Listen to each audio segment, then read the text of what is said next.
and we'll open up the assignment. If you look, I got a list of things that must be included within the video, okay?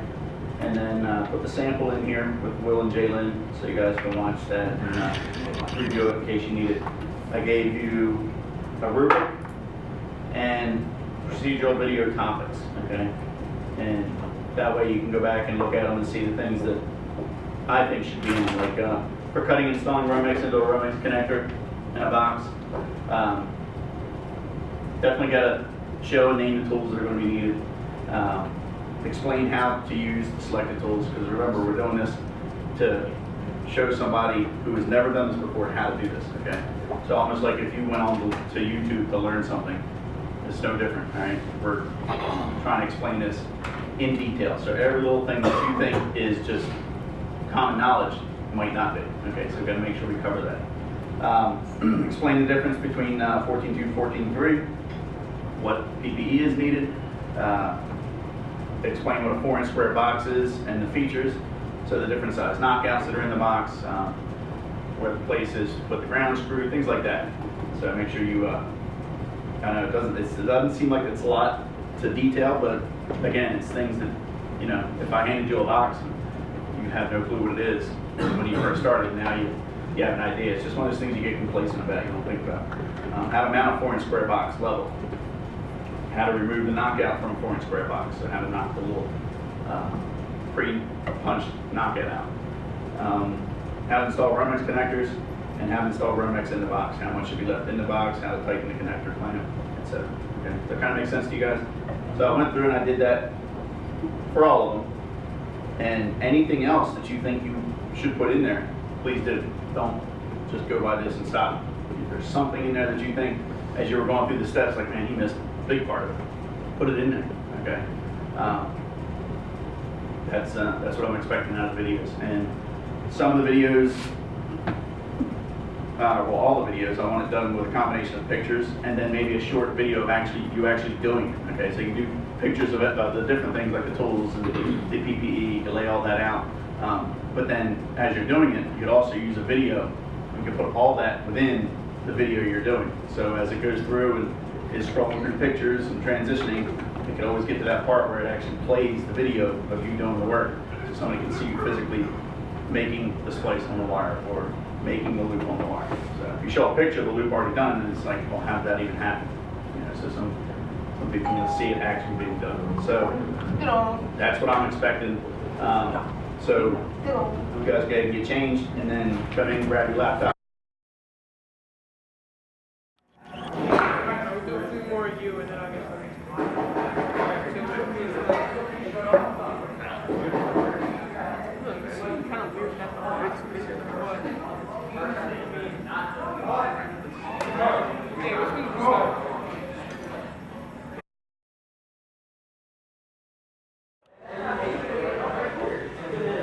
What's up?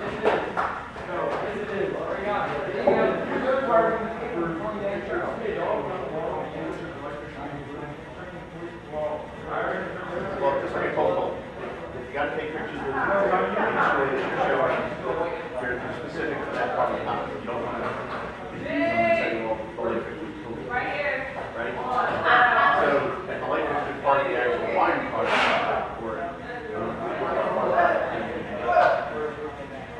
oh, you don't just around.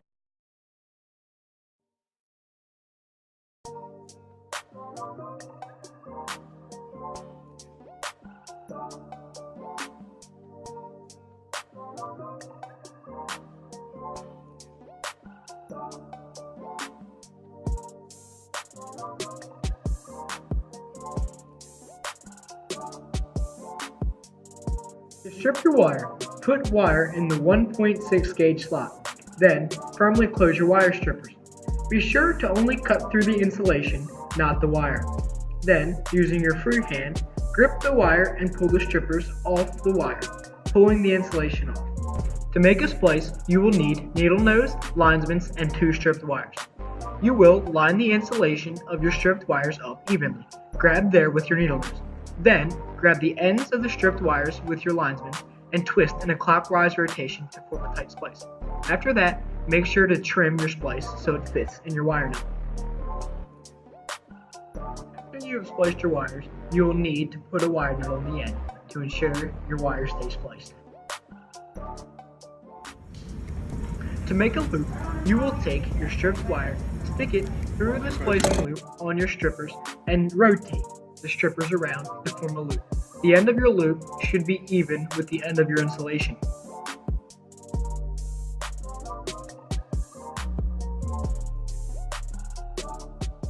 The first thing you do to start your project is come over to the cart and get a piece of 14 tape. You will need linesments. The measurements are here, indicated by the tape. First, measure out your wire from one piece of the tape to the other. Then take your linesments and cut. Once your wire is cut, you will need to install it in the boxes. You do this by running it from one Romex connector to the other. Stick it through the Romex connector into the other box and pull it through. You will want about an even amount of wire, which should be about a screwdriver's length out of the box. Next run is to tighten your Romex connector so the wire does not come out. Screw all the way in until it is tight.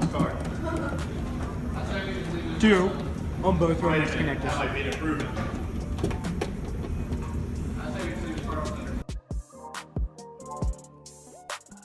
This is a Romex stripper.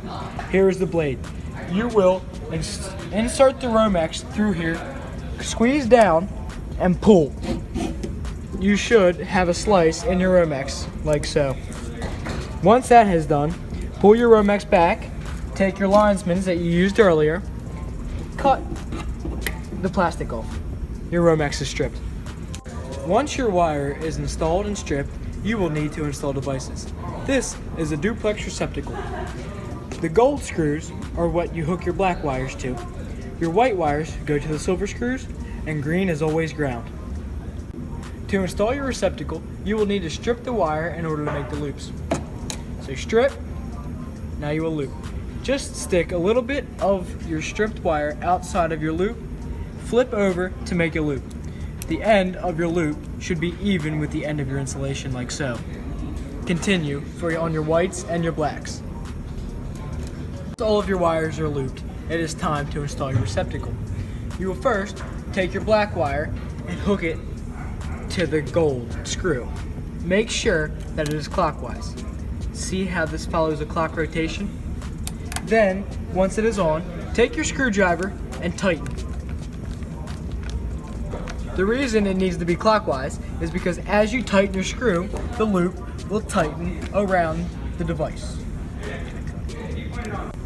Once your device is connected, it is time to ground it. You will need 2 extra ground wires, and then you need to make a splice. Once your ground splice has been made, it is time to loop your ground wires. Stick a little bit of the wire through the hole, twist upward to form a loop. Do it on the other one. Now that your loops have been formed, it is time to connect them. First, connect one to the ground screw in your box. Make sure that it is clockwise. Next, tighten the ground screw. Once the ground screw is tight, it is time to move onto the device. Next, you just hook the ground like you did to your conductors. After that, tighten.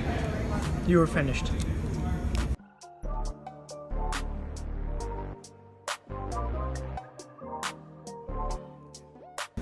In this box, you will be installing a single pole switch. Here are your 2 hot terminals. There are no neutral terminals on this switch, therefore these 2 wires will be spliced. To begin installing your single pole, you must first strip and loop your hot wires.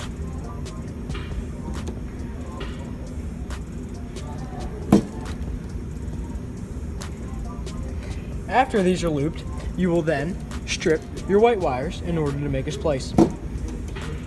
Strip an even amount of insulation off of both of them. It will make it easier when you go to splice. Next, you will line up the insulation on your wires. Pinch with your needle nose. Then grab the ends with your linesmans. You will twist in a clockwise motion to make a splice. Splice until your wires are tight.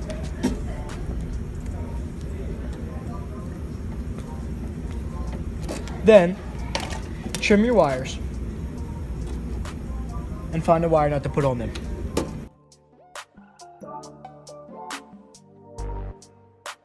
To install your single pole, you will need to take your hot wires and loop them around the terminal. Remember to make sure that they are clockwise. Now, tighten your loops down.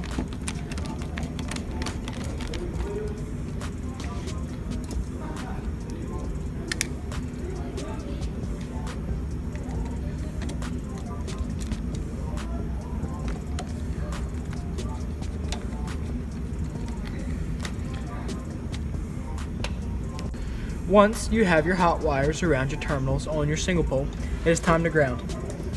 Take 2 additional copper wires, put them in with your other coppers. Take your needle nose, tightly pinch all 4 wires. Now take your linesmans, grab at the end of the wires, begin turning clockwise to begin a splice. Splice until the wires are tight, then trim and place a wire nut on the end of your splice.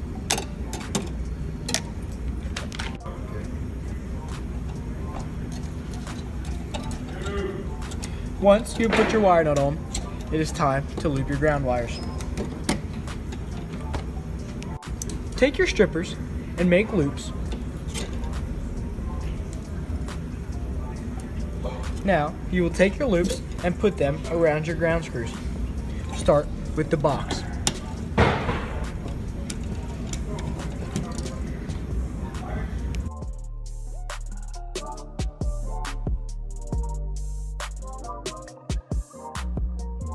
To install your light fixture, you will first need to strip and loop your wires. Strip about a 1/2 inch off, take a little bit of your stripped wire, stick it through your hole and loop. Your copper should be even with your insulation. Repeat this process on all 4 wires.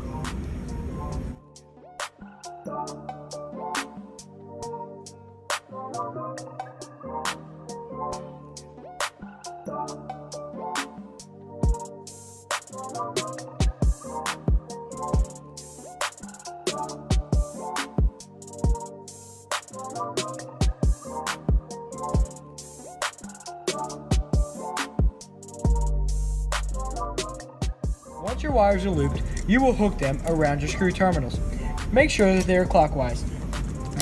Therefore, when you tighten your screws down, your loops will also tighten, giving you a better connection. Repeat this process. Because your light fixture has no ground terminal, you will only need 1 additional copper wire this time.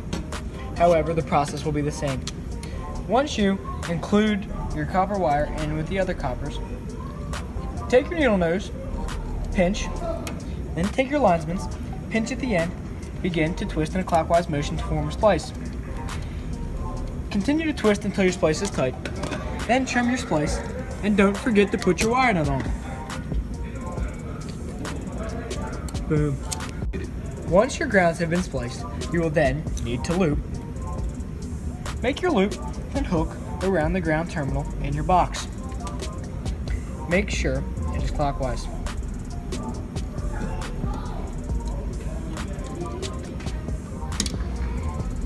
Then, take your screwdriver and tighten.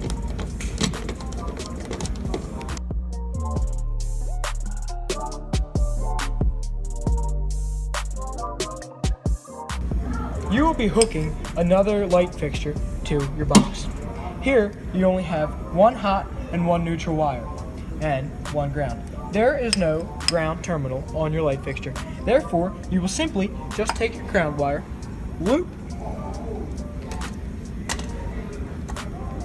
hook it to your box, make sure that it is clockwise, and tighten. Now, to hook your light fixture, you will need to strip and loop your wires, like so.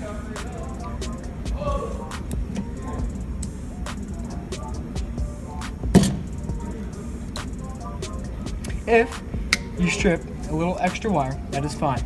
Just trim to the correct length and loop. Now, make sure that your loops go clockwise around your terminals. Then, tighten.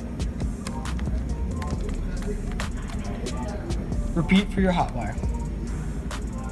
Now, it does not matter in which order you go. as long as in the end it looks like this.